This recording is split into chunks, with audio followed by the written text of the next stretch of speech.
On est aujourd'hui le lundi 7 mai et on continue notre programme habituel, le cours du lundi. Et on est arrivé Parshat Behar, la paracha qui s'intitule La montagne.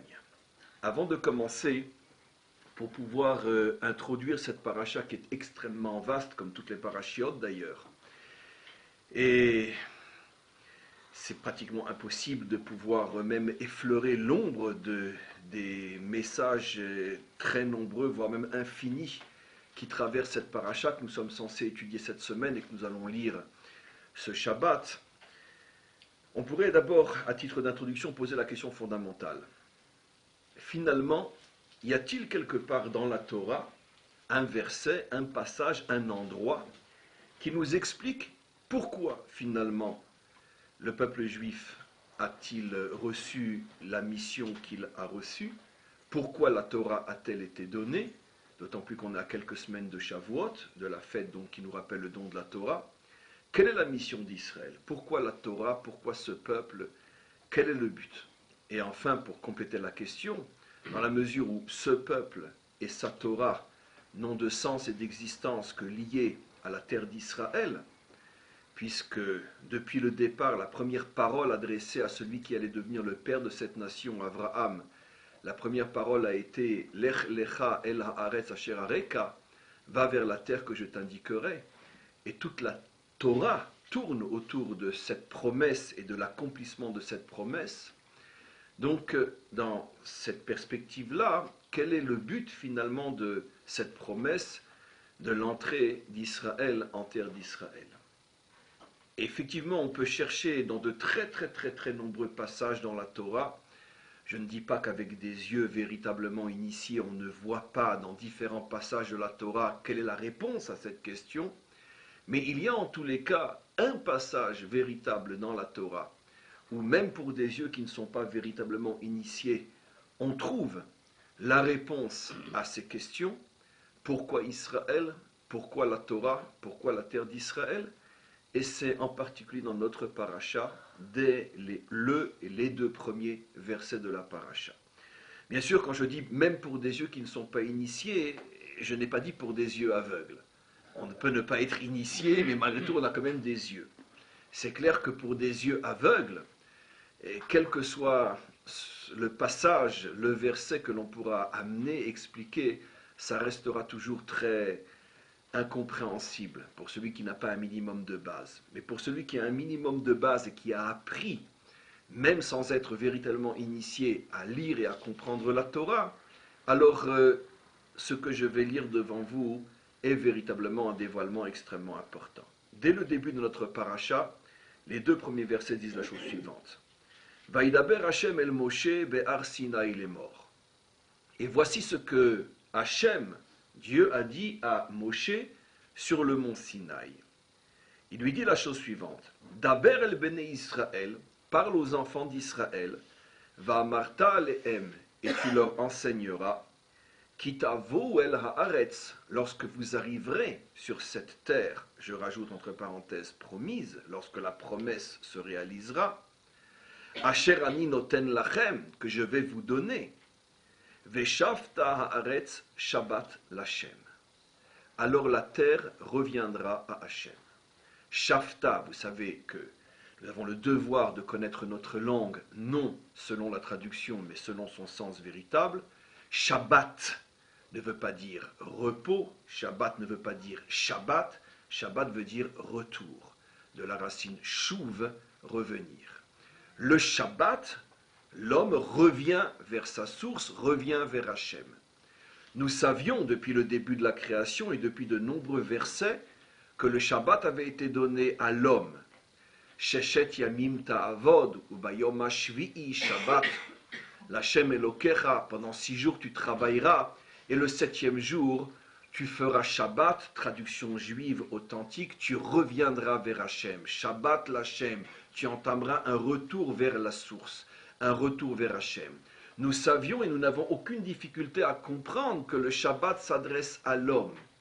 Mais ici, la Torah révèle quelque chose d'absolument phénoménal. C'est pour ça que j'ai dit qu'il faut malgré tout avoir des yeux, même s'ils ne sont pas initiés, pour être attentif à ce qui est écrit. Veshavta haaretz Shabbat l'Hachem. La terre revient à Hachem. La terre fait Shabbat. Comment est-il possible que la terre fasse Shabbat? Que peut signifier que la terre fasse Shabbat? Qu'est-ce que signifie que la terre revient vers Hachem? Encore une fois, je ne vais pas trop m'appesantir sur la question, mais tout le monde comprend que pour l'homme, apparemment, il y a un sens au retour.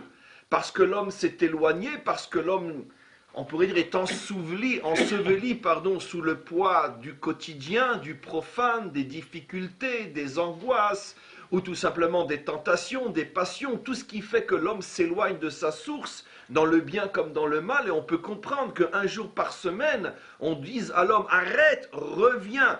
Et ce retour est fondamental, c'est le moment où les piles sont rechargées, les piles morales, les piles spirituelles, tout ça c'est clair. N'importe qui peut comprendre au moins au niveau de l'idée qu'un homme ne peut pas se construire sans l'idée du Shabbat. La preuve même, c'est que énormément de religions ont repris l'idée du Shabbat, même si elles l'expriment à cette manière, le dimanche pour les uns, le vendredi pour d'autres, etc. L'homme a toujours eu conscience qu'il y a un moment de retour, un moment de on arrête avec le profane, on revient vers la source. L'homme, je comprends, parce que l'homme, lui, a le problème de l'éloignement, mais la terre, en quoi la terre s'éloigne, en quoi la terre revient, en quoi est-il important que la terre revienne? C'est un véritable mystère. Mais où je vais vous montrer à quel point ce mystère est, d'une certaine manière, l'explication fondamentale et profonde de toute la Torah, c'est grâce à l'attention que l'on doit porter à ce texte et que nos maîtres font remarquer. Nos maîtres posent la question suivante. Regardez comment le premier verset commence. Voici ce que Hachem a dit à Moshe sur le mont Sinaï, et on enseigne la loi du retour de la terre qui, comme vous le savez, ça va être dit plus tard, concerne entre autres la loi de la Shemitah. Tous les 7 ans, il est interdit de travailler, d'ensemencer, de labourer, de récolter. On doit laisser la terre en friche. Et c'est ça, d'une certaine manière, au niveau formel, au niveau du corps de ce commandement, ce que représente le retour de la terre. Mais en tous les cas, nos maîtres posent une question évidente. Comment se fait-il que le verset commence par « Et voici ce que Dieu a enseigné, a ordonné à Moshe sur le mont Sinaï ». Mais sur le mont Sinaï, il n'a pas enseigné que cette loi-là, il a enseigné combien de lois? 613. Tariag mitzvot, les 613 commandements ont été enseignés sur le mont Sinaï. Ça s'est fait en 2 temps. C'est-à-dire, le premier jour, le jour de la montée que nous commémorons par la fameuse fête de Shavuot, qui se situe le 6 Sivan dans quelques semaines, nous commémorons le début du don de la Torah, qui est la réception des 10 commandements. Mais Moshe n'est pas redescendu le jour même, il est resté pendant 40 jours. Et pendant 40 jours, il a reçu l'ensemble de la Torah écrite et orale, et en particulier les 613 commandements, qui d'une certaine manière découlent d'une manière extrêmement profonde, au point que c'est pratiquement invisible à l'œil nu, découle des 10 commandements. Donc, quoi qu'il en soit, lorsqu'il redescend à la fin du 40e jour, il est en possession, non seulement des tables sur lesquelles sont écrits les 10 commandements, mais il est en possession aussi de l'ensemble de la Torah, des 613 commandements. Donc, comment se fait-il que le verset se limite ici à dire « Et voici ce que Dieu a enseigné à Moshe sur le mont Sinaï ». Donc vous voyez qu'avec un minimum de bon sens et de réflexion, ce verset suggère l'interprétation. Mais de quoi s'agit-il? Pourquoi pour les autres mitzvot, il n'est pas dit aussi qu'elles ont été données sur le mont Sinaï? La réponse de nos maîtres est fulgurante. Ils expliquent que l'intention du verset est de nous résumer le tamsit, l'essence fondamentale de toute la Torah. Évidemment que nous avons reçu 612 autres mitzvot que ce commandement-là. Mais toute la Torah n'a que pour but l'essence de toute la Torah, les 613 mitzvot, ainsi que leurs détails et leurs commentaires qui font qu'en vérité, on en a beaucoup plus que 613, mais peu importe. Les 613 mitzvot fondamentales, matrices de toutes les autres, ne sont elles-mêmes là que pour permettre l'accomplissement du véritable projet. Et c'est pour ce projet que tout a été donné, que tout a commencé. Veshavta haaretz Shabbat l'Hachem, que la terre revienne à Hachem.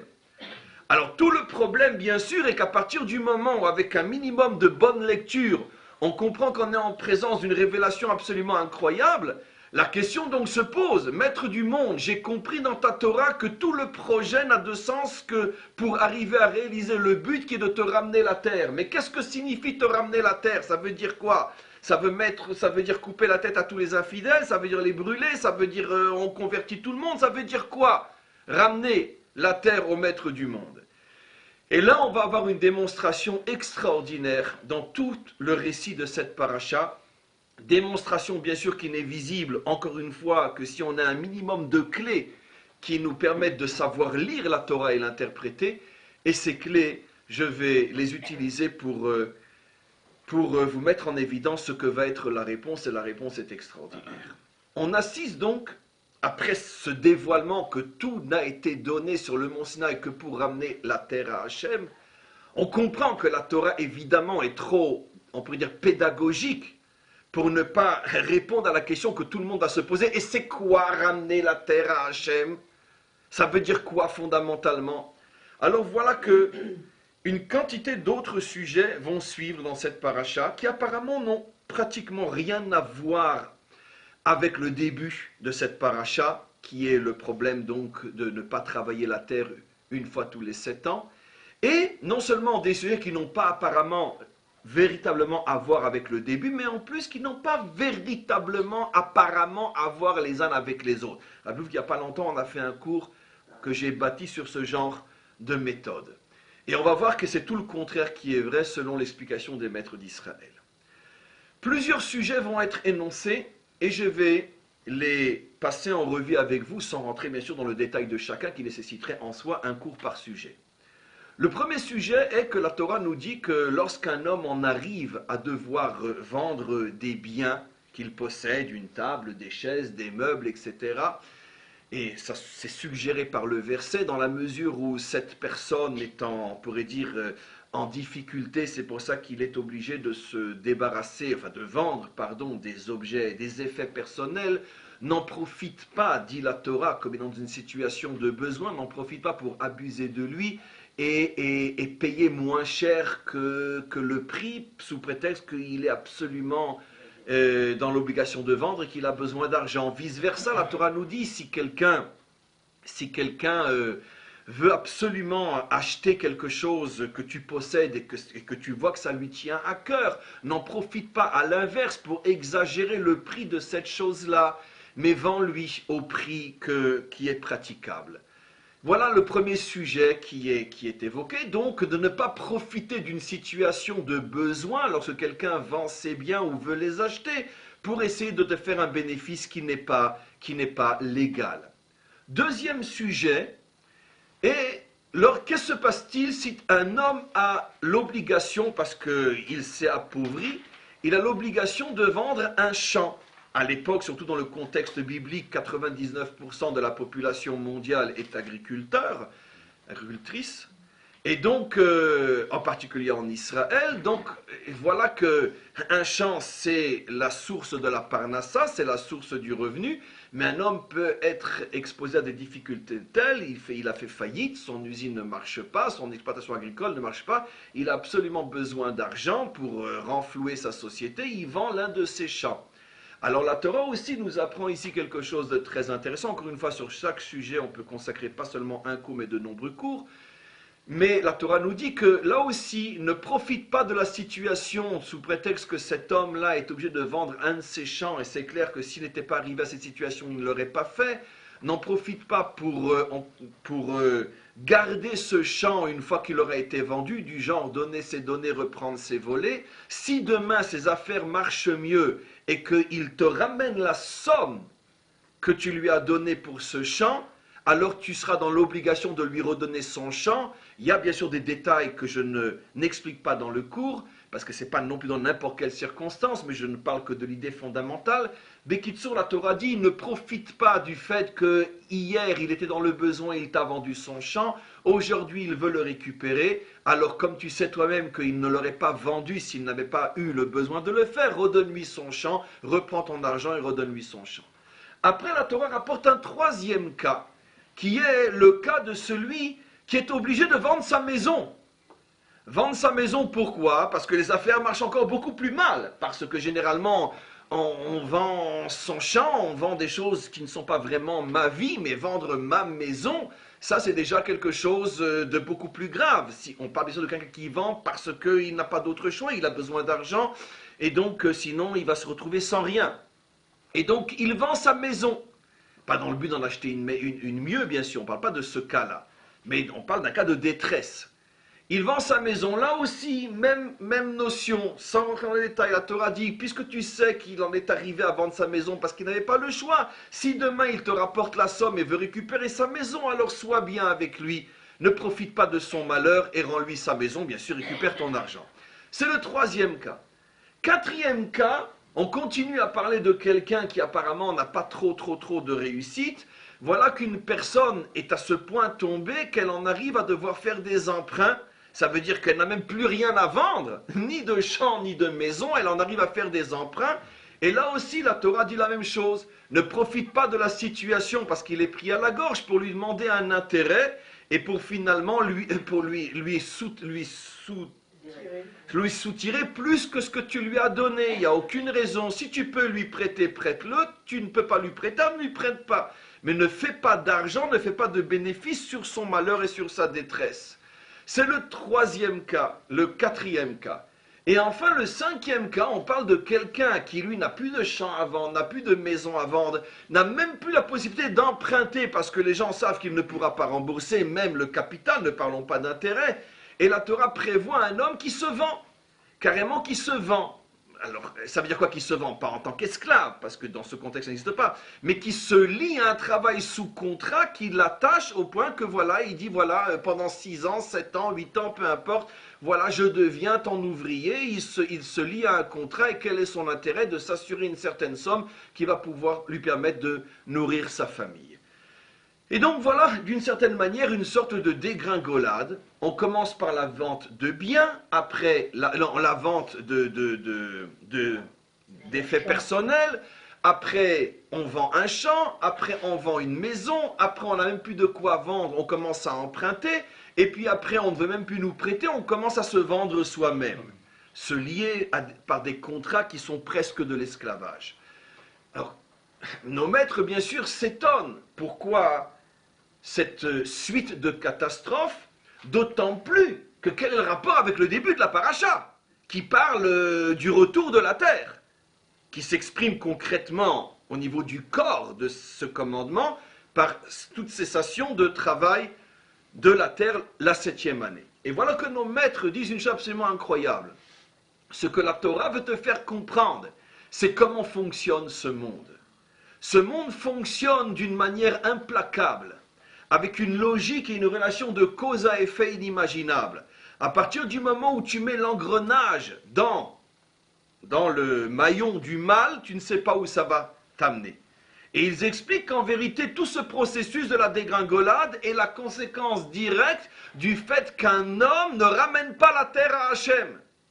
Lorsqu'un homme ne veut pas ramener la terre à Hachem, et c'est pour ça que c'est le début du sujet, lorsqu'un homme se dit non, c'est mon champ, c'est ma terre, c'est mes biens, au moment où il est un riche propriétaire qui a des maisons à revendre, des champs à revendre et des biens à revendre, et qu'il veut faire le malin, il dit pourquoi, qu'est-ce qu'il y a, pourquoi je devrais laisser ma terre en friche pendant 1 an, pourquoi je n'aurais pas le droit de travailler, c'est mon travail, c'est ma terre, c'est mon champ, je ne vole mon argent à personne, je ne fais de mal à personne.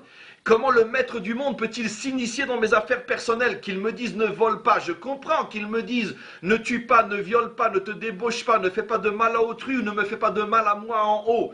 Peu importe, je peux comprendre, mais qu'est-ce qu'il y a? C'est ma maison, mon champ, mon travail, je n'embête personne, je ne vole personne.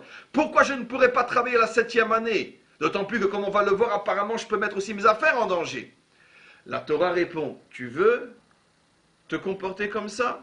Tu te considères comme le propriétaire exclusif de tes biens, alors sache que tu rentres dans un processus de dégringolade et tu ne sais pas où ça va t'amener. Mais seulement, le maître du monde est bon. Je vais bien sûr expliquer et nuancer tout ce que je dis après. Le maître du monde est bon, bon dans le sens sage. Il sait très bien que l'homme qui doit prendre conscience et auquel on veut faire prendre conscience, on a besoin d'aller doucement avec lui. Parce que l'homme par nature est bouché, l'homme par nature est fermé, et surtout, lorsqu'on veut l'ouvrir sur ses propres problèmes, rien n'est plus dur que ça. Un homme est capable de voir l'ombre de la paille qui est posée sur la tête de son voisin, mais il ne ressentira même pas qu'il est déjà enterré à force de poutres qui sont sur la sienne. C'est comme ça que fonctionne un homme. Donc, celui qui a créé l'homme sait comment il faut aller doucement, en espérant que peut-être il va prendre conscience. La première chose qu'on fait pour réveiller cet homme-là, c'est que bon, il traverse certaines difficultés légères qui font qu'il va devoir vendre une armoire à laquelle il tenait, une table à laquelle il tenait, des chaises, mais bon, allez, qui ne vend pas des armoires, qui ne vend pas des tables, c'est pas encore. Mais c'est un petit signe qu'on lui envoie dans l'espoir que peut-être il va se réveiller. Mais ne vous inquiétez pas, bien sûr, qu'est-ce qu'il va faire? Continuer à dormir. Alors là, le maître du monde augmente un petit peu la dose du signe. Cette fois-ci, c'est plus une table, des effets personnels que tu vas devoir vendre, mais tes affaires vont s'affaisser à ce point que tu vas en arriver à devoir vendre pour renflouer tes affaires et retrouver de l'argent liquide. Tu vas commencer à vendre des champs. Normalement, après avoir vendu les effets personnels et après avoir vendu le champ, il devrait peut-être se réveiller, se dire, mais attends, mais qu'est-ce qui m'arrive? Moi, le riche propriétaire, moi, celui qui, etc., etc. Je devrais quand même me poser la question, mais tiens, pourquoi cette suite d'événements apparemment par hasard qui font que j'en arrive à... Mais il vend son champ. La Torah lui dit, tu pourras le récupérer si tu veux. Genre, si tu te réveilles, tu peux repartir à zéro. Non, il ne se réveille pas. Alors le maître du monde lui dit, écoute, tes meubles, tu n'as pas compris. Tes champs, tu ne comprends pas. Et dis-moi, et si tu dois vendre ta maison, tu vas te réveiller peut-être? Alors bien sûr, qu'est-ce que lui répond l'homme? Cause toujours et boit de l'eau fraîche. Et donc l'homme en arrive à vendre sa maison. Ça veut dire là encore, il ne comprend pas, il ne veut pas comprendre, ou il comprend trop bien, mais il fait semblant de ne pas comprendre. Finalement, il se retrouve sans rien. Qu'est-ce qu'il lui reste à faire? Faire teshuva, revenir vers le maître du monde, reconnaître qu'il s'est trompé, que le mécanisme va l'amener jusqu'au précipice s'il ne l'arrête pas à temps. Non, pas du tout, il ne se réveille pas cet homme-là. Et qu'est-ce qu'il fait? Une fois qu'il n'a plus rien à vendre, au lieu de demander pardon, qu'est-ce qu'il fait? Il tape aux portes et il va commencer à emprunter de l'argent. Ça veut dire qu'il accepte de suivre la vague de sa propre destruction. Il ne se réveille pas. En principe, quand tu en arrives déjà à cette honte de devoir taper aux portes et dire « Aidez-moi, j'ai plus rien à manger », en principe, tu te réveilles, mais non, mais lui ne va pas se réveiller. Et ça va continuer jusqu'à la dernière étape où là, il semblerait que s'il ne se réveille pas, on ne peut plus rien faire pour lui, c'est qu'il va en arriver à se vendre. Ça veut dire une vie qui n'en est plus une. Et donc nos maîtres disent que finalement, la Torah nous met face à un processus absolument incroyable. Voilà comment fonctionne le monde. Je vous permets, sans le dire, de penser que je suis complètement idiot, en tout cas mon explication, puisque vous êtes en droit de penser que tout ça c'est des sornettes, ça ne se passe pas du tout comme ça sur Terre. D'accord? Vous avez le droit de le penser. Si ça se passait comme ça serait trop facile. Mais voilà dans ses rêves et ses illusions ce dont parle la Torah. La Torah nous dit, voyez un processus qui est le suivant. Tu veux t'approprier ce monde, tu ne veux pas le redonner à Hachem, alors sache que ce monde, il va te filer entre les mains. Tout ce que tu avais, tu vas le perdre. Tu vas commencer par perdre tes biens mobiliers, puis tes biens immobiliers, puis ta propre maison, puis ta propre dignité. Tu n'auras plus rien, tu vas aller jusqu'à te vendre. Entre parenthèses, c'est intéressant, dans la mesure où on a une confiance absolue dans l'éternité et la modernité de la Torah. Il semblerait que la Torah explique aussi ici des mécanismes de chute économique qu'on appelle en français de crise économique au niveau des peuples assez phénoménal. Toute société, toute civilisation, tout peuple qui prétend dominer ce monde matériel, c'est dans la main, il ne peut plus rien nous arriver. C'est à ce moment-là qu'il déclenche lui-même et malgré lui un processus de faillite qui va l'amener jusqu'au bord du précipice. Il n'y a pas une génération où les yeux ne voient pas cette chose-là. Il n'y a pas une génération où on en tire les bonnes conclusions. Les grandes catastrophes économiques commencent toujours chez ceux qui étaient arrivés jusqu'au plus haut de la maîtrise du monde matériel. Et toute crise économique commence toujours dans chaque génération chez eux. Après, c'est le domino que tout s'écroule. Mais dans notre génération, on sait où ça a commencé et on sait où ça continue. Et donc c'est toujours le même principe. Il y a un moment où l'homme finalement pense que quoi? Que même sur le dollar on peut marquer Dieu est avec nous, ce qui est en vérité, contrairement à ce que pourrait penser l'idiot, excusez-moi de le dire, est une véritable insulte au maître du monde. Écrire By God we trust sur un billet de 1 dollar, c'est à mon avis l'insulte la plus colossale jamais émise au maître du monde. Genre, tu n'es là que pour nous assurer la richesse matérielle. Je sais que vous ne seriez pas d'accord, je le savais. Je le savais. Le terme est faux. C'est nous croyons en Dieu. D'accord, nous croyons en Dieu. D'accord, nous croyons en Dieu. Mais c'est exactement ce que j'ai dit. Mais le mettre sur un billet de 1 dollar, je ne dis pas que ce que je dis, faut l'accepter sans discussion. Ce sont ce genre d'affirmations où je sais que je peux provoquer 1000 critiques, toutes aussi justifiées que ce que je pense sans le moindre doute.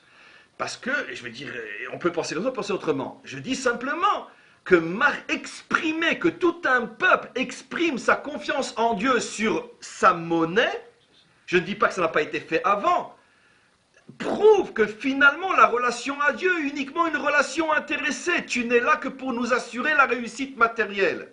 Et dans la mesure où dès le départ, finalement le divin est transformé en machine à sous, time is money, c'est absolument évident que on pourrait dire ce sentiment de tout dominer, même Dieu dont on se sert pour assurer la puissance économique, finit par se retourner contre ce genre de civilisation, et le début de la crise économique dont on est encore loin d'être sorti a commencé là-bas précisément il y a 2 ans. Et donc c'est clair que le schéma dont parle la Torah est fondamental. À partir du moment où un peuple dit « la terre m'appartient », même si en soi ce n'est pas une faute, car on ne parle pas ici de voleur. On ne parle pas de celui qui prend le champ de l'autre, on parle de celui qui dit « pourquoi je m'arrêterai de travailler dans mon champ que j'ai acquis honnêtement ?»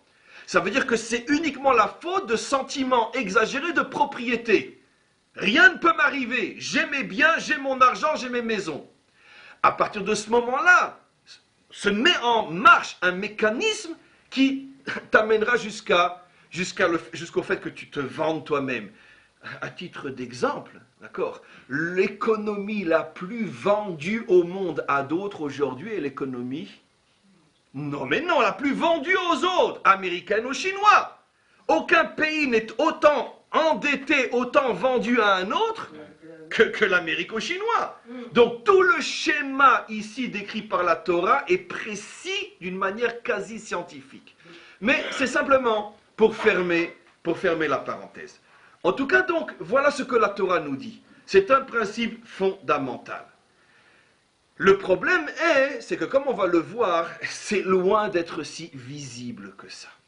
Mais avant de montrer en quoi et comment c'est loin d'être si visible que ça, voyons un autre aspect de cette paracha aussi étonnant que celui-là. Étonnant, je répète pourquoi. Parce que si c'était tellement évident que ce sentiment d'être propriétaire du monde arrive à avoir une dette nationale telle qu'on est complètement aujourd'hui, économiquement parlant, les esclaves des Chinois, c'est tellement clair que ça c'est la cause, ça c'est la conséquence de ça, pourquoi on continue à répéter les mêmes erreurs de siècle en siècle et de millénaire en millénaire? Donc apparemment c'est pas si clair que ça. Mais voyons d'abord un autre texte dans cette paracha. La Torah dit quelque chose d'absolument incroyable. C'est d'ailleurs la première fois et la seule fois dans toute la Torah, mes amis, où la Torah, le texte, le verset, fait parler celui à qui on demande d'observer les commandements, et le fait parler même d'une manière très étonnante, surtout à l'égard du maître du monde. C'est la première fois, comme vous allez voir, que la Torah, première et seule fois, que la Torah cautionne une sorte d'interrogation à la limite de la révolte de l'homme à qui l'on demande de servir Dieu. De quoi s'agit-il? On a parlé pour l'instant de l'arrêt de tout travail de la terre une fois tous les 7 ans. C'est déjà pas évident. Mais d'un autre côté, c'est encore loin d'être aussi difficile que ce que la Torah elle-même demande dans cette paracha que je vous réserve pour maintenant. Elle nous dit la chose suivante. Et tu compteras 7 fois 7 semaines, 7 fois 7 années, et la 50e année, tu arrêteras aussi tout travail de la terre, en plus de quelle année? De la 49e. Puisque tu comptes 7 fois 7 ans, c'est-à-dire que tous les 7 ans tu t'arrêtes, mais quand tu as compté pour la 7e fois cette année, tu es donc à la 49e année, tu t'arrêtes, et l'année qui vient, qui dans un cycle normal est à nouveau permise, puisque c'est la première d'un nouveau cycle, la 50e année sera interdite elle aussi.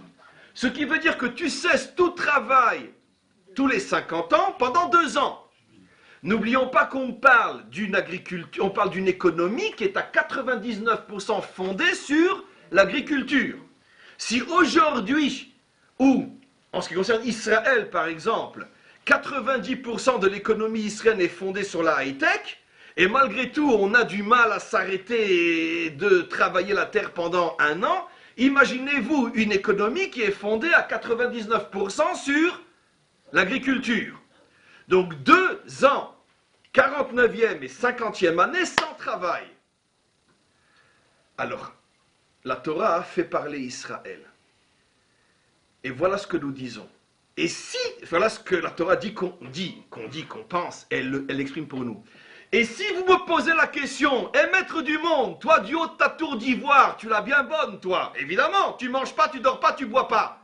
Mais nous, on a des femmes et des enfants, on a une économie, on a une agriculture, on a des champs. Tu pourrais un petit peu te mettre à notre place? Qu'est-ce qu'on va manger pendant 2 ans? C'est un verset, c'est pas de moi. Manochal, qu'est-ce qu'on va manger? Le maître du monde, comme il a un sens de l'humour à mourir de rire, il nous répond, mais vous inquiétez pas mes enfants. Vetsiviti et birchati, j'ordonnerai ma bénédiction au point que la 6e année de la 48e année, la 40 qui est la 6e année du dernier cycle, la 6e année, la 48e année, Vetsiviti et birchati, j'enverrai ma bénédiction telle que la récolte sera celle de 3 années de culture. C'est-à-dire que la 6e année, la terre donnera une récolte qui vous permettra de manger la 6e, bien sûr, mais donc 4 années, pardon, la 7e, la 8e et même la 9e, dit le texte, parce que le temps que vous puissiez recommencer à, bien sûr, à ensemencer et à récolter. Donc, la 7e année, on ne travaille pas, la 8e année, on ne travaille pas, donc la 9e année, il faut bien tout remettre à zéro. Donc, qu'est-ce qu'on mange la 9e année? Donc, il y avait une bénédiction qui était quatuple. C'est-à-dire la bénédiction pour l'année elle-même, qui est la 48e année ou la 6e année du dernier cycle. L'année 49, où de toute façon on ne travaille pas. L'année 50 qui se rajoute. Et l'année 51, qui est la 9e par rapport à la 6e, vous avez compris le calcul, qui fait que donc une bénédiction qui fait que la récolte dure 4 ans. Et donc, vous n'avez pas à vous inquiéter, puisque de toute façon la bénédiction sera telle que vous verrez très bien qu'il n'y a aucun problème à cesser toute activité pendant 2 ans. Le grand problème que cela pose, c'est que d'abord, personne ne nous écoute, je dis toujours, c'est pas enregistré, entre vous et moi, on peut se lâcher, d'accord? C'est complètement idiot, parce que si c'était tellement évident, on va dire, attends, la Torah nous prend pour quoi? Regardez un petit peu comment ça fonctionne. Si tu es méchant, tu seras puni tel que tu vas dégringoler complètement. Et si tu es gentil, tu seras tellement récompensé que tu vas recevoir en 1 fois 4 fois. C'est exactement ce que nous dit cette paracha. Mais mes amis, c'est pas vrai. C'est pas vrai. C'est un rabbin qui vous le dit. C'est pas vrai. C'est pas vrai, j'ai dit. Pourquoi c'est pas vrai? Pourquoi c'est pas vrai? Parce que d'abord, si c'est vrai, et si c'était vrai, mais alors, qui c'est qui irait contre Hachem? Si c'est tellement évident, si le monde fonctionnait comme dans cette image d'Épinal, poussons à l'extrême, c'est voire même insupportable ce texte-là, parce qu'il nous parle d'une réalité qui n'est apparemment pas vraie. Et je vais vous le démontrer. Pour ceux qui connaissent un petit peu ce qu'on appelle l'histoire sainte, la Bible, vous verrez, dans Jérémie, dans Ésaïe, dans quantité de prophètes, que l'argument essentiel qui revient constamment dans la bouche des derniers grands prophètes avant la destruction du premier temple, en particulier Jérémie, c'est de dire, vous serez en exil parce que vous n'avez pas respecté la Shemitah. Or, si c'était tellement évident que quand on ne respecte pas, on est puni, et quand on respecte, on est récompensé, puisque autant qu'on cherche dans la Torah, et je peux vous assurer, vous pourrez chercher dans toute la Torah, vous ne trouverez aucun autre commandement sur lequel il est dit d'une manière aussi claire que l'accomplir, c'est être récompensé, et ne pas l'accomplir, c'est être puni. C'est le seul endroit dans toute la Torah où la Torah prend la peine sur des dizaines de versets de nous montrer tout un processus de punition, tout un processus de récompense. Donc, comment se fait-il que sur la mitzvah où normalement les choses sont claires, c'est précisément ce commandement que notre peuple a le moins respecté, et c'est celui qui est retenu justement par les prophètes comme étant la cause de la destruction du temple. Donc faut-il croire que ce n'est pas si clair que ça? C'est donc extrêmement embrouillé. Alors qu'est-ce que veut nous dire la Torah? Ce que veut nous dire la Torah, et c'est peut-être la partie la plus importante du cours, dans ce sens que maintenant on va commencer à extraire le message, c'est que, justement, c'est ça l'explication de Veshavta Haaretz Lashem, que la terre reviendra à Hachem. Ça veut dire que, évidemment que les choses ne sont absolument pas évidentes. Évidemment qu'apparemment on semble voir que le mal triomphe et que le bien est opprimé. Il suffit d'ouvrir les yeux partout autour de nous. Où voit-on cette logique implacable? Tu es dans le bien, tu as le bien, tu es dans le mal, tu as le mal. Il semble, et c'est pas seulement il semble, qu'on vit dans un désordre inimaginable qui, jour après jour, génération après génération, remet en cause et contredit les principes les plus élémentaires de la relation entre Dieu et son monde. Si tu existes, si tu diriges ton monde, si tout est sous ton contrôle, alors pourquoi et pourquoi et pourquoi et pourquoi? Cette affirmation, ou plutôt cette constatation est vraie. Mais le problème est que cette situation n'est pas l'état normal du monde. Et je vais expliquer de deux manières, l'une plus simple et une plus profonde. Le véritable état du monde, ou plutôt comme l'état dans lequel le monde devrait se trouver, c'est l'état qui est décrit par la Torah. Où normalement, si le monde était véritablement tel qu'il doit être, alors effectivement, on verrait que les mécanismes qui sont détruits, qui sont décrits, en même temps détruits, puisque ça ne fonctionne pas comme ça, qui sont décrits par la Torah, sont des mécanismes qui sont véritablement authentiques, et je vais vous donner après quelques exemples pour certains ou certaines que vous avez déjà entendus dans d'autres cours. Les mécanismes sont vrais. Le problème, c'est qu'il ne nous est pas donné de les voir parce qu'on ne mérite pas de les voir, parce qu'on n'a pas encore fait le travail qui justifie le fait qu'on puisse le voir. Donnons un exemple simple. Pour ceux ou celles qui ont déjà entendu cet exemple que j'ai rapporté des dizaines de fois dans d'autres cours, ça ne fera que renforcer dans le cadre de ce cours nouveau cette histoire que j'ai souvent rapportée. Nos maîtres disent, et là aussi avec un humour qui presque arrive à concurrencer celui du maître du monde, que lorsqu'un homme vole une graine et qu'il la plante, elle ne pousse pas. Vous avez le droit de rire. Je vous promets que c'est dans le Talmud. Donc, le Talmud est idiot. Très bien. Quelqu'un, il vole une graine, il la plante, elle ne pousse pas. Mais enfin, tout le monde voit qu'elle a poussé. Non, elle a poussé, mais elle n'a pas vraiment poussé. Qu'est-ce qui se passe? Tu as volé des graines, tu les as plantées. Il peut se passer plusieurs choses maintenant. Il y a tout un processus qui peut se mettre en place. Par exemple, il peut y avoir une sécheresse. Il peut y avoir des sauterelles. Il peut y avoir tout d'un coup un tremblement de terre. Il peut y avoir toutes sortes d'intempéries qui vont faire que ça ne va pas pousser. Donc ça n'a pas poussé. Seulement toi, tu vas te dire, mais ça n'a pas poussé parce qu'il y a eu les sauterelles. Comme les Égyptiens se sont dit, il n'y a pas eu les sauterelles parce qu'on garde les Juifs en esclavage, il y a eu les sauterelles parce qu'il y a eu une invasion de sauterelles. Il y a des invasions de sauterelles, ça n'a rien de significatif.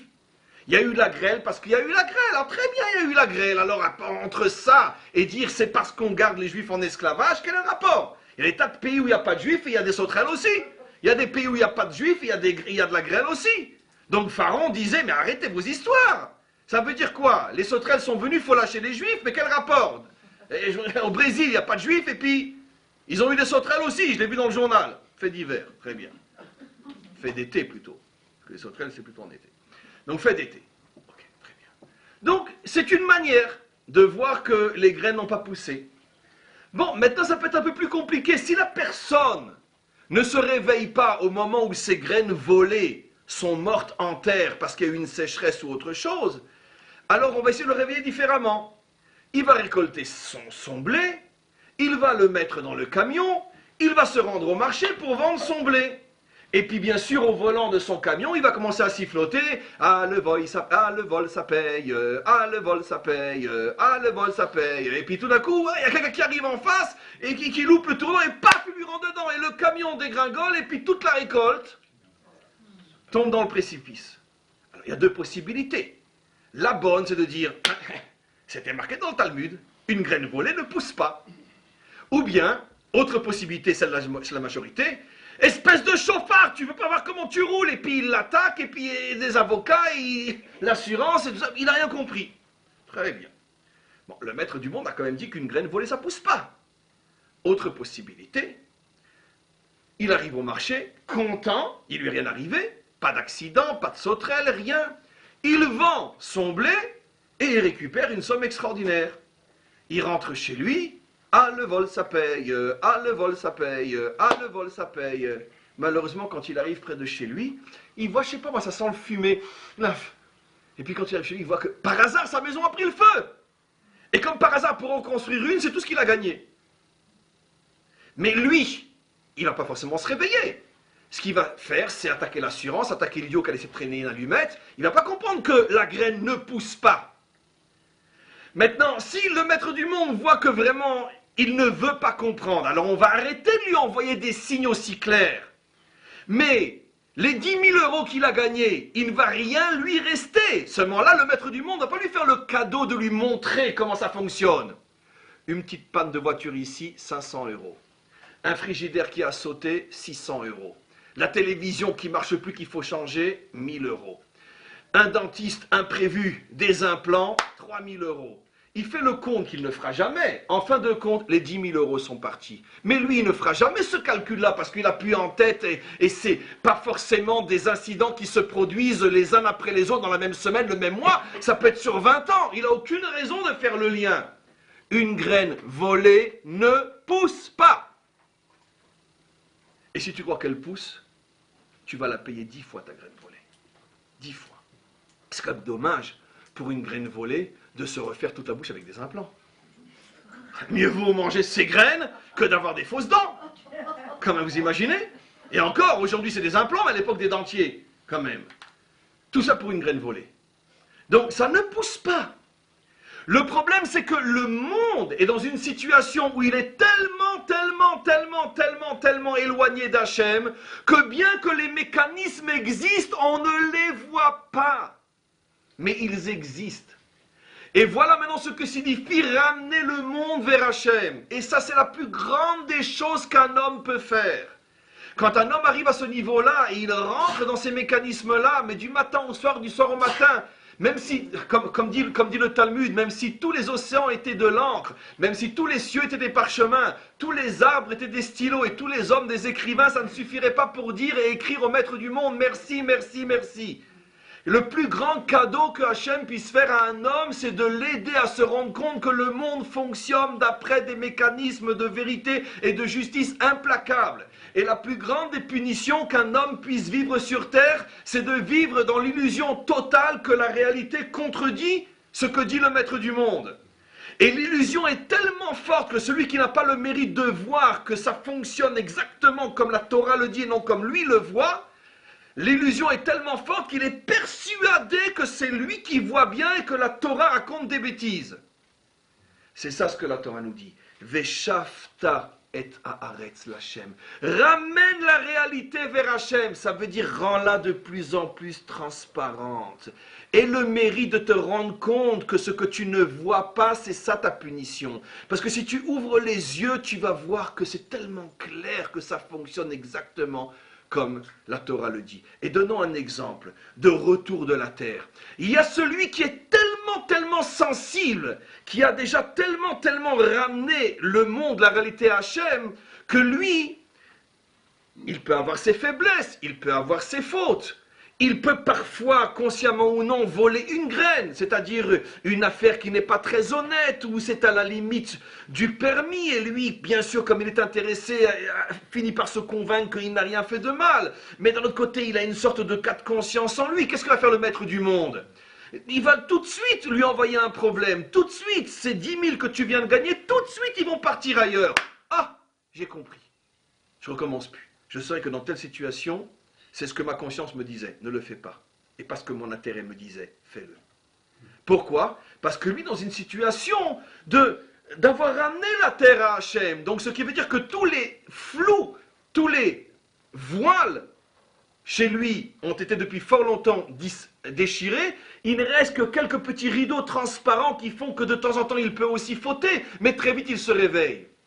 Ça c'est l'exemple dans l'histoire que j'ai rapportée de celui qui, après avoir planté sa graine, va se rendre compte qu'elle n'a pas poussé parce qu'il y a eu la sécheresse. Tout de suite, qu'est-ce qu'il va dire? Ah, bien sûr, c'est une graine volée.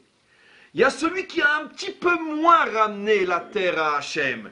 Lui, il ne va pas se réveiller au moment où la graine ne va pas pousser, mais il se réveillera peut-être quand il aura un accident de la route et que toute sa récolte va tomber dans le précipice.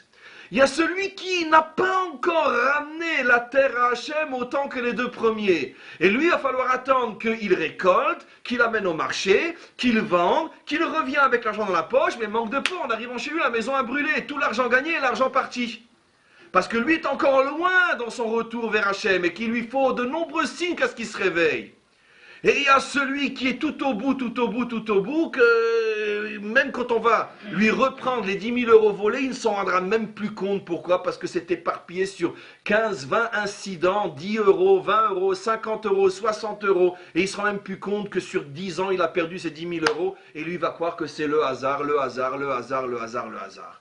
Ce qui veut dire que plus un homme ramène la terre à Hachem et plus tout devient transparent et plus il se rend compte qu'on vit dans un monde qui est véritablement dirigé et régi par le maître du monde, dans le bien comme dans le mal, on va y arriver tout au bien. Et quand un homme n'est pas méritant, plus il s'éloigne et plus il vit dans l'illusion créée aussi par le maître du monde qui donne l'illusion à un homme que finalement ça fonctionne comme lui le veut. Et le pélé l'incompréhensible ou l'invraisemblable, c'est qu'un homme est encore capable de dire aujourd'hui, après avoir volé 10 000 euros et les avoir perdus dans un accident de la route, de dire à ses copains, « Ouah, c'était super, vous savez, j'ai fait un coup, 10 000 euros, j'ai gagné. Bon, il y a un idiot qui m'est rentré dedans, je les ai perdus. » Mais il est encore capable de parler comme ça et de ne pas se rendre compte qu'il est en train de dire que c'est lui l'idiot, puisqu'il les a gagnés, il les a perdus. Pourquoi? Parce qu'il est complètement éloigné. C'est la raison pour laquelle la Torah nous dit la chose suivante. Et voici ce que Dieu a ordonné à Moshe sur le mont Sinaï. La question était, mais il a ordonné des tas de choses. Pourquoi tout résumer à cette chose-là? Parce que là est le but final de toute la construction morale et spirituelle d'un homme. Et ne croyez pas que c'est évident.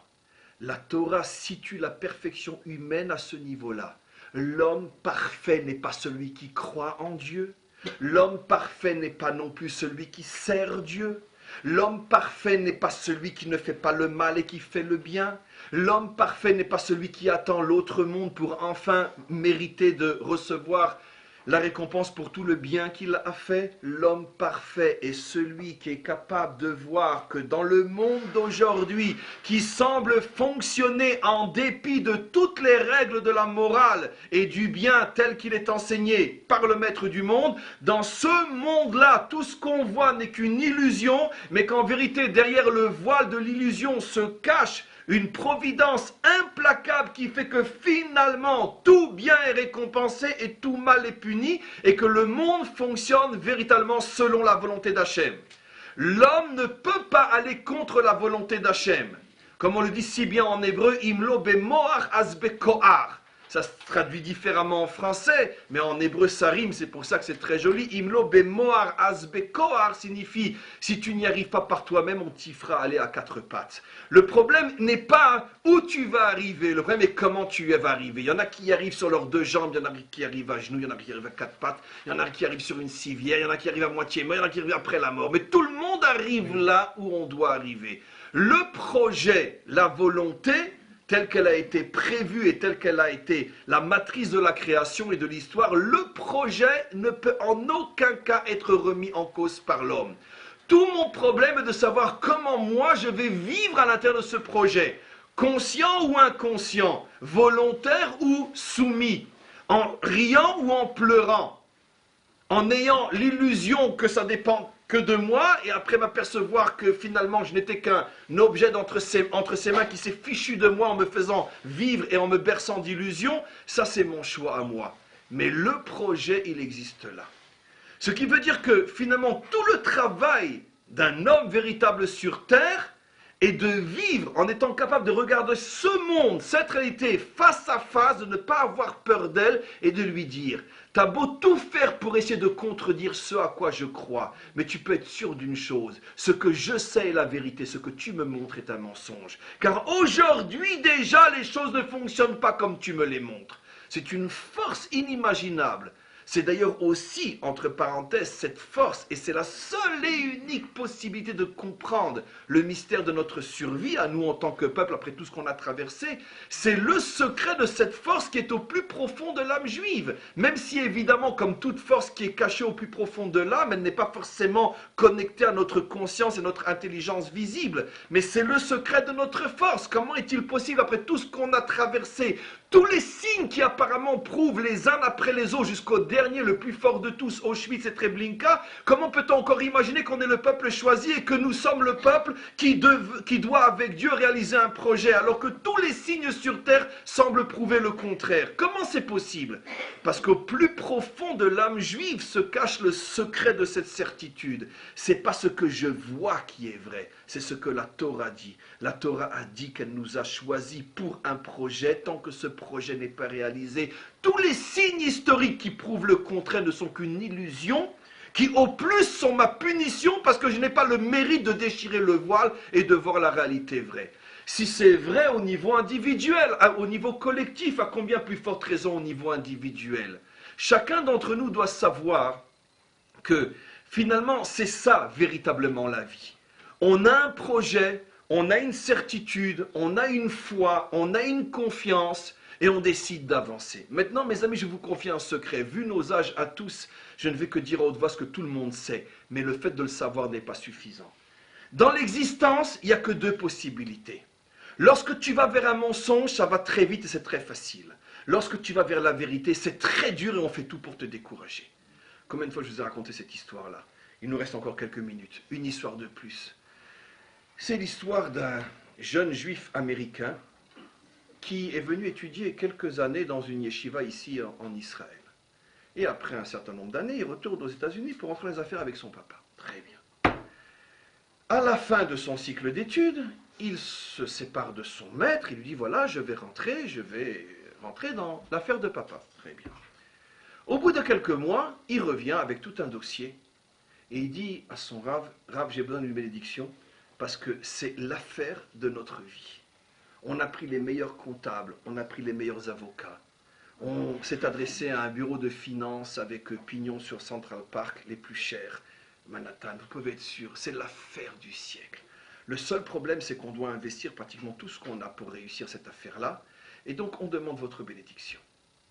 Le Rav, il lui dit, surtout ne le fais pas. Surtout, renonce tout de suite. Bon, lui est un peu vexé, parce qu'il s'est dit, attends, je veux dire, tu n'es qu'un rabbin, hein, avec tout le respect que je te dois. Hein. Les affaires, c'est pas ton truc.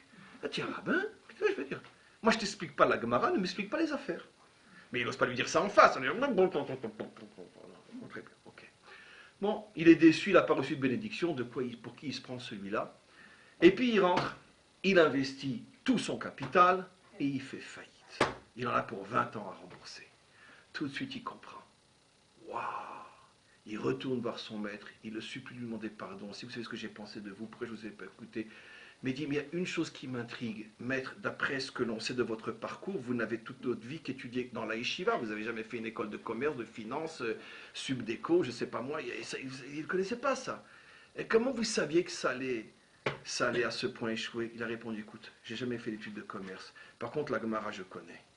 Et dans nos textes, il dit la chose suivante, toute chose qui se présente comme étant une facilité à portée de main, sache que ça ne peut être qu'une illusion, ça ne peut pas marcher. Et donc quand tu m'as dit, Ça ne peut être qu'une illusion, ça ne peut pas marcher. Et quand tu m'as dit, c'est sûr, c'est dans la poche, les bénéfices, les avocats, les si machin, c'est l'affaire de notre vie, et tu n'as pas évoqué le fait que ça pourrait aussi ne pas marcher ou au moins être très dur, j'ai su une chose, que ceux qui t'ont conseillé, t'ont mal conseillé. Ça n'existe pas sur terre, c'est à portée de main, c'est facile, ça n'existe pas. Comme dit Rabbi Shimon dans le Zohar, on est à 2 jours de Saïloula, il y a la chose suivante. Le chemin du mensonge est le chemin de la gratuité, le chemin de la vérité est celui qu'on paie à prix comptant. Il n'y a pas de cadeau, la vérité se paye. Le mensonge, on te le donne. Ce qui veut dire que, revenu à ce qu'on explique, il faut savoir la chose suivante. À partir du moment où je fais dans ma vie le choix d'aller vers une direction qui est vraie, je peux être sûr et certain que tout va se dresser sur mon chemin pour me montrer, me prouver, me démontrer et m'apporter toutes les preuves possibles, inimaginables, que ce n'est pas le chemin que je dois suivre. Et au contraire, au même moment, va s'ouvrir devant moi un chemin qui paraît bordé de roses et de tulipes et tout ce qu'on veut. Le juif sait une chose, d'accord? Les roses, ça n'existe jamais sans ronces. Et quand on veut les attraper, on se rend compte que finalement on s'est fait avoir. La main est déchiquetée. Et donc, fais attention. Mais alors, comment avancer sur le chemin de la vérité, puisque j'ai tellement de signes qui semblent me dire que non? Sache une chose. Veshavta et haaretz lachem. Tout dépend de toi. Tu dois ramener cette réalité vers Hachem. Ça veut dire quoi? La débarrasser, la nettoyer de toutes ces illusions, de toutes ces peurs, de tous ces fantasmes, de tout ce qui est là pour te faire rebrousser chemin. Et quand tu avances avec cette certitude que la vérité vraie, c'est le choix que j'ai fait parce qu'il est bon et je ne veux pas me tromper et je n'ai aucune intention de faire le mal, je veux le bien, et que malgré tout tu as tous les signes contraires qui sont là pour t'empêcher d'avancer, sache que ton travail Veshavta est à Hachem. Maintenant, la conclusion est évidente. Et comment qu'on y arrive? Alors, le comment est dans la Torah elle-même.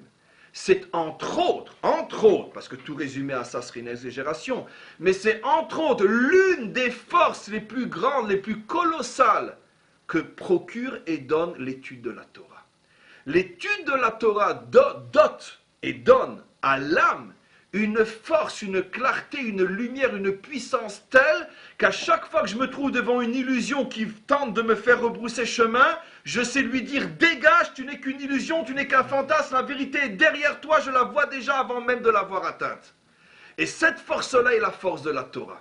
Et c'est ça la différence véritable entre un homme de Torah et un homme qui n'est pas un homme de Torah. Car la différence n'est pas seulement entre un croyant et un non-croyant, parce qu'on peut avoir des tas de croyants qui malgré tout se font constamment avoir par la vie. L'homme de Torah est celui qui ne se fait pas avoir par la vie. Et comment ne pas se faire avoir par la vie, être plus fort que les illusions, être plus fort que toutes les preuves qui semblent me faire fonctionner en sens inverse. Et donc, pour terminer sur une bonne touche qui est celle de la bénédiction, quand la Torah nous dit « Et si vous suivez mon chemin, j'enverrai une bénédiction qui fera que votre récolte d'une année sera pour 4 années », là aussi j'avais posé la question, maintenant il ne faut pas exagérer, on ne le voit pas, c'est pas vrai, etc. On ne le voit pas parce qu'on ne sait pas le voir. Mais si véritablement on veut le voir, on va se rendre compte qu'effectivement, la vie liée véritablement à Hachem est une vie de bénédiction qu'on ne peut même pas imaginer. Le problème c'est que très souvent, ce qui nous empêche de le voir, c'est que nos critères de réussite sont empreints d'un monde de modèles qui ne sont pas du tout vrais et justes. Et c'est pour ça qu'on projette sur ce que nous appelons le bonheur, la réussite, on pourrait dire des formules qui sont empreints d'un monde qui n'est pas le monde de la Torah automatiquement. Alors, jusqu'à ce qu'on se débarrasse et qu'on se nettoie de cette vision des choses, on ne se rend même pas compte qu'on est, oui, en présence du véritable bonheur, mais on ne s'en rend même pas compte. Donnons un exemple extrêmement simple pour terminer le cours d'aujourd'hui. Extrêmement simple, comme je suis habitué à le dire et à le sentir et à le faire sentir. Si nous avions simplement le mérite d'avoir nos yeux et notre cœur qui s'ouvrent, on comprendrait que pouvoir vivre ici, dans notre génération à Jérusalem, chaque seconde, seconde après seconde, est source d'un bonheur tellement intense, que si quelqu'un à cet instant-là venait nous poser 1000 milliards d'euros sur la table et il nous disait rien que tu acceptes d'être rabbin à Paris ou ailleurs, on n'arriverait même pas à comprendre où se situe la question et la tentation. On n'aurait même pas besoin de faire l'effort pour dire j'accepte ou je refuse. Après tout, 1000 milliards d'euros, c'est quand même pas mal. Hein? Non, on ne comprendrait pas la question. De la même manière que si quelqu'un venait nous dire je te mets 1000 milliards de dollars sur la table pour que tu te tires une balle dans la tête, est-ce qu'on le ferait? Mais non, parce qu'une fois que je suis mort, qui va en profiter de cet argent-là? Et vous avez compris, et voilà. C'est la même chose. Ça veut dire que, oui, effectivement, quand tu vis véritablement comment et là où tu dois être, évidemment le bonheur, la bénédiction est infinie. Et plus tu t'en rends compte, et plus elle ne fait qu'augmenter, augmenter, augmenter, augmenter. Et très souvent le fait que on n'est pas seulement en présence d'une bénédiction, mais on vit une bénédiction, mais on ne s'en rend pas compte, et en plus on critique. C'est parce qu'on reste prisonnier finalement de critères qui ne sont absolument pas des critères de Torah. Selon ce que ce grand maître disait, ça ne suffit pas de sortir les Juifs de l'exil, faut-il encore sortir l'exil des Juifs? Et c'est ça la chose la plus difficile, parce qu'on a beau se déplacer, on a amené avec nous l'exil. L'exil, c'est toute cette mentalité qui fait que notre définition du bonheur et du malheur est complètement fausse. Et c'est pour ça qu'on ne se réjouit pas de la bénédiction qu'on a, et on pleure sur des malheurs qu'on n'a pas, parce que simplement on se les a créés de toutes pièces. Oui. On revient au début, par rapport à la Shemitah, est-ce que c'est une réalité à respecter pour l'agriculteur, 7 ans, 50 ans, ou c'est simplement une image? Non, c'est une réalité vraie, bien sûr. Mais cette réalité vraie, elle est surtout au moment où on pourrait dire où les choses en Israël fonctionnent comme elles devraient fonctionner. Aujourd'hui, on pourrait dire que l'État ou le pays tend de plus en plus à respecter plus ou moins à nouveau la Shemitah après tellement de siècles d'absence dû à l'exil et dû au fait qu'on n'était pas là. Parce que bon, il y a toutes sortes de possibilités aujourd'hui, de facilités qui font que de plus en plus d'agriculteurs qui sont loin d'être la majorité, c'est pour ça qu'aujourd'hui on le sent beaucoup moins, parce que la population agricole en Israël c'est 2, 3, 4%, donc c'est plus aujourd'hui, on pourrait dire, un fait national visible et ressenti par tous. Mais de plus en plus d'agriculteurs, chaque 7 ans, parce qu'ils sont préparés les 6 premières années, font véritablement la Shemitah en Israël, comme ça doit se faire.